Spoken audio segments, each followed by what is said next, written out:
4 दिवसीय मानसून सत्र के पहले दिन सदन के बाहर सियासी संग्राम देखने को मिला। एक और समाजवादी पार्टी के विधायक हाथों में स्लोगन लिखी तख्तियां लेकर सरकार के खिलाफ प्रदर्शन करते नजर आए, तो वहीं बीजेपी विधायक महेंद्र पाल सिंह ने कहा, सरकार हर मुद्दे पर जवाब देने के लिए पूरी तरह से तैयार है, विपक्ष के पास कोई ठोस मुद्दा ही नहीं है। हमारे साथ महेंद्र पाल सिंह पिपराइच विधायक हैं। क्या कहेंगे इस बार सरकार को घेरने के लिए?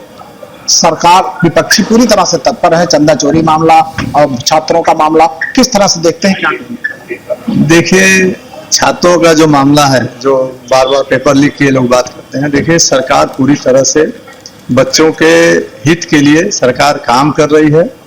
अगर कहीं कुछ गड़बड़ियां हुई हैं तो उसके लिए हमारी सरकार पूरी निष्पक्षता के साथ, अभी आपने देखा होगा पेपर कराया है, यहाँ तक कि उसमें मिलिट्री से लेकर के एयरफोर्स तक सबको वहां पर सबकी ड्यूटी लगा करके पूरा निष्पक्ष तरीके से पेपर कराया गया है। उसके बावजूद भी ये लोग जो जंतर मंतर पर जिस तरह से प्रदर्शन किए, और उस प्रदर्शन में आपने देखा कि बच्चे हैं, ठीक है, बच्चों की भावनाओं का सब पूरी जनता सम्मान करती है, हमारी पार्टी नहीं पूरी सरकार करती है, लेकिन उसके साथ साथ आपने देखा कि किस तरह के लोग उस जंतर मंतर में, उस धरना प्रदर्शन में आए थे। ये कहीं न कहीं इनके चाल चरित्र और चेहरे को उजागर करता है।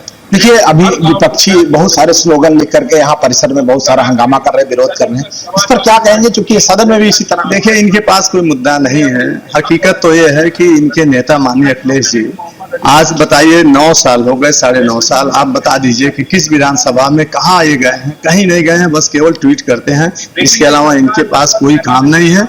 अंतिम सवाल, जिसे विपक्षी पूरी तरह से घेरने का काम कर रही है और उसका मानना है कि 2027 में मजबूती से लड़ेगी और आगे आएगी, क्या कहेंगे 2027? देखिए, पीडीए की बात करके ये सत्ता में आना चाहते हैं।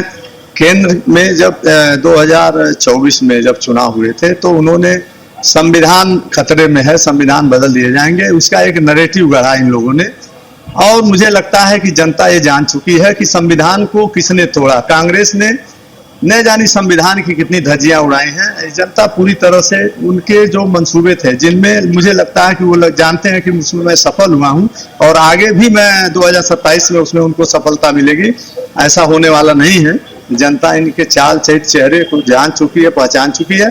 तो भारतीय जनता पार्टी निरंतर कार्य कर रही है और कार्य के बदौलत, विकास के बदौलत ये हमारी पार्टी पुनः 2027 में योगी आदित्यनाथ जी के नेतृत्व में पुनः भारतीय जनता पार्टी की सरकार।